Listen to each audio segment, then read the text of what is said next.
zoonii kibba bahaa Oromiyaa godina Arsii lixaa aanaa gada basaasaatti waraanni PP gandoota baadiyyaa hunda keessatti uummata saamuu, hidhuu, ajjeesuu fi achi buutee dhabamsiisuu irratti hojjechaa jiraachuu himan. Godina Arsii aanaa Muuneessaatti humnoonni bilchiginnaa lubbuu namoota nagaa dabarsuu jiraattonni himan. Godina Arsii aanaa Roobee Diidaa gandoota garaagaraa keessatti waraanni mootummaa maqaa maaddee waraana bilisummaa Oromoo barbadeessina jedhuun gandoota baay'ee keessatti manneen uummataa gubuu fi qabeenya saamuu himan. Tajaajila lammummaa waggaa tokkoon yeroo nurratti dheeressu jechuun barattoonni yuunivarsiitii imaammaticha mormaa jiru. Ministeerri barnootaa barattoonni yuunivarsiitii bara 2019 irraa eegalee tajaajila lammummaa kennuu qabu jedhee imaammata haaraa baasuu hordofee barattoonni yuunivarsiitii yeroo nurratti dheeressa jechuun mormaa jiran. Manni maree dhimmoota Islaamummaa Itoophiyaa barattoonni Muslimaa dirree barnootaa irraa dhiibamaa jiran jechuun ibsa baaseera. Lixa Wallaggaa aanaa Gulisootti murni bilchiginnaa gibira lafaa jechuun uummata saamaa jiraachuun ifoome. Pirezidaantiin Suudaan Kibbaa Saalvaa Kiir jijjiirraa muudama kaabinee isaanii taasisaniin ministeerota 4 bulchitoota kutaalee bulchiinsaa fi ajaja poolisii biyyattii aangoo irraa kaasan. Ashama harka fuune hordoftoota miidiyaa walabummaa Oromiyaa kanneen hangafoota oduutii bal'ina oduutiif hangaduma sagantaa keenyaa na waliin turaan afirraa qooti.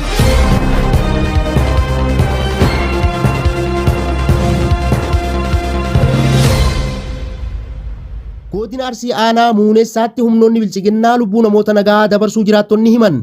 Jiraattonni yaada isaanii miidiyaaleef kennan akka jedhanitti ganda Gujjichaa jedhamutti obbolaa lama manaa baasanii lubbuu dabarsanii jedhan. Bal'ina oduutiif jaalduniyaan waan qindeeffatte qabdi.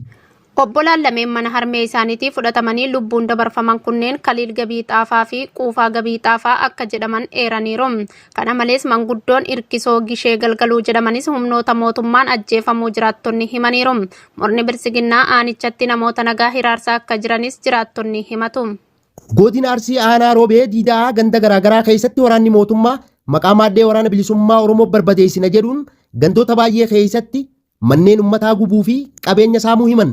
Tibbana aanaa Roobee Diidaa gandoota akka Qillisaa, Dambal, Indaatoo, Waltahii, Qaako, Addaa, Jaabo, Maraaro, Sibee fi kanneen biroo manneen uummataa hedduun gubachuu fi qabeenyi uummataa kanneen akka re'ee, horii fi moobaayilii 679 loltoota mootummaa bilchiginnaatiin saamamu maddeen keenya miidiyaa walabummaa Oromiyaatti himaniiru. Bal'ina oduutiif Jaal Magarsaa waan qindeeffate qaba. Taateen kun onkoloolessa 25 bara 2018 haga onkoloolessa 30 bara 2018 akka lakkoofsa Habashaatti kan raawwate yoo ta'u maqaa namoota 31 manneen jalaa gubatanii fi qabeenyi jalaa saamameettis nuuf himaniiru.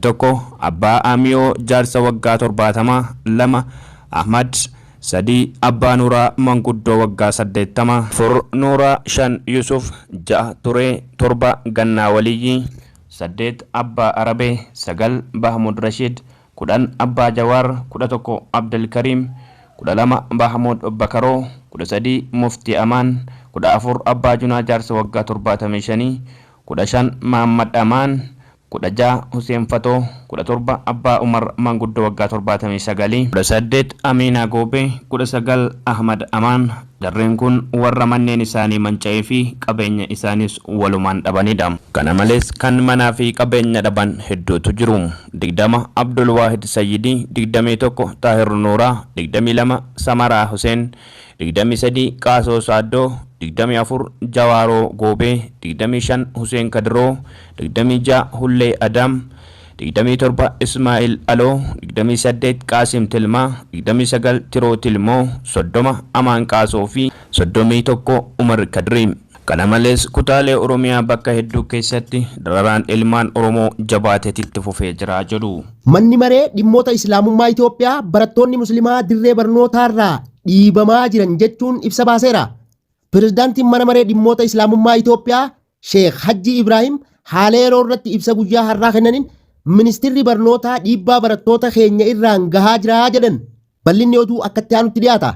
Sheekh Hajiin barri kun kan walqixxummaati malee bara inni tokko isa biraa danda'ee deemu miti jedhan. Waggoota darban keessa mootummaatti ajandaa haaraa uumuu irra jennee rakkoo dirree barnoota keessatti barattoota musliimaa irra ga'aa ture obsinee baachaa turre jedhu. ammaan booda garuu hin dandeenyu kanaaf ministeerri barnootaa yeroon furmaata kaa'uu qabaa jedhan. Manni marichaa ibsa kanaan dhimma hijaabaa fi salaataa irratti qondaaltota majlisaa waliin hubannoo irra gahameera jechuun ibsi ministeerri barnootaa Birhaanuu Naggaa kenne dhugaa irraa kan fagaateedha jedheera. Ministeerri barnootaa yaa'ii barnoota biyyaalessaa sadaasa lama bara 2018 magaalaa Adaamaatti geggeeffame irratti ture. Dhimma dhoorgaa hijaabaa kana irratti majlisa waliin waliigaltee irra ga'uu isaanii kan himan manni maree waliigalaa dhimmoota islaamummaa Itoophiyaa itti dabaluun ministericha dabalatee qaamoleen tokko tokko akkaataan heera Itoophiyaa kaawwata 11ffaa fi keewwata 90 irratti haala tumaaleetiin ala ta'uu fi akeekaa fi fedhii miseensota mana maree heera mootummaa waliin kan wal faallessu waan ta'eef fudhatama kan hin qabne ta'uu ibseera.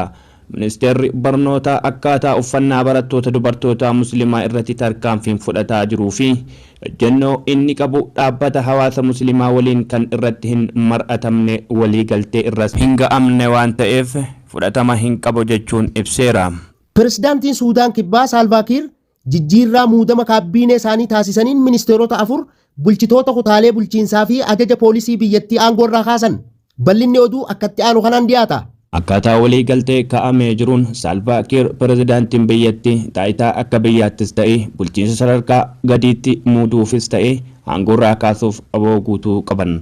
Jijjiirama muudama kaabinee isaanii dhiyeenya taasisaniinis ministeerota 4 taayitaa irraa kaasanii itti aanaa pirezidaantii fi dura ta'aa kilaastira diinagdee miseensa kaabinee labsii televezyiinii biyyattiitiin tamsa'e isa jalqabaan James Uwane kan torbee darbe taayitaa irraa kaafaman Benjaamin Boonmeel bakka bu'uudhaan dura ta'aa kilaastira diinagdee ta'uun muudamaniiru. Lixa Wallaggaa aanaa Gulisootti murni bilchiginnaa gibira lafaa jechuun uummata saamaa jiraachuun ifoome.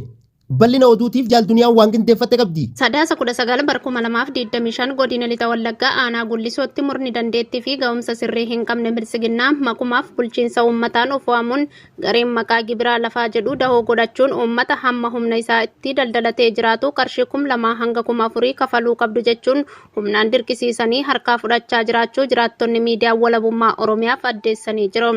Namoota kafaluuf humna isaa hin qabne immoo bakka teessuma lafaa dhoowwachuun gabaa keessaa ari'aa kan jiran yoo ta'u dhiyeessii gaafataman dhabuu hordofees hedduun qe'ee isaanii irratti dararamaa jiraachuun ifoomee jira. Koloneel Abiyyi Ahmad maallaqa uummata irraa guuramu kanas waraana of harkaa qabuu fi kaabinoota isaa uummata dararaa oolaniif waan kafaluu dhabuun namni bakka deemu maratti saamamaa jiraachuutu mul'ata.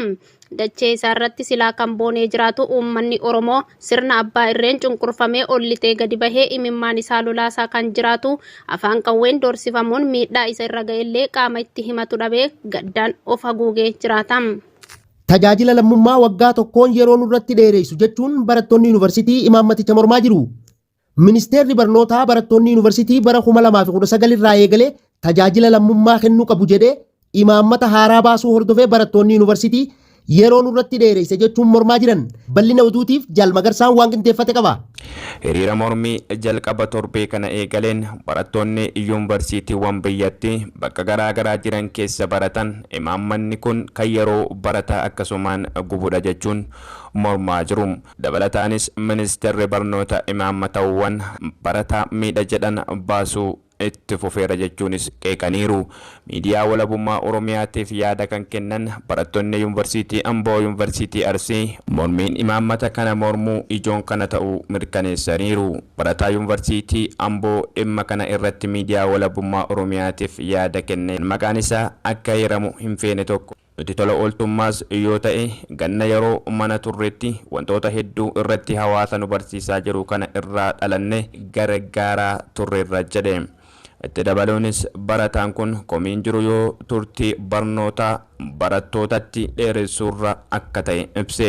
Barattoonni biyya keenyaaf wayita humna qabnu iji keenya bu'aa buusnee arguu dandeenyu hojii hojjennuttis bu'aa buusuuf dandeenyutti bu'aa buusuu feena sababa barnootaan yeroo keenya fixuu hin barbaannu jechuun miidiyaa walabummaatti ibsee jira. Eegaa hordoftoota miidiyaa walabummaa Oromiyaa oduun ammaaf qabnu kanuma oduulee birootiin hanga walitti deebinu nagaan nu tura horaa bulaa deebana.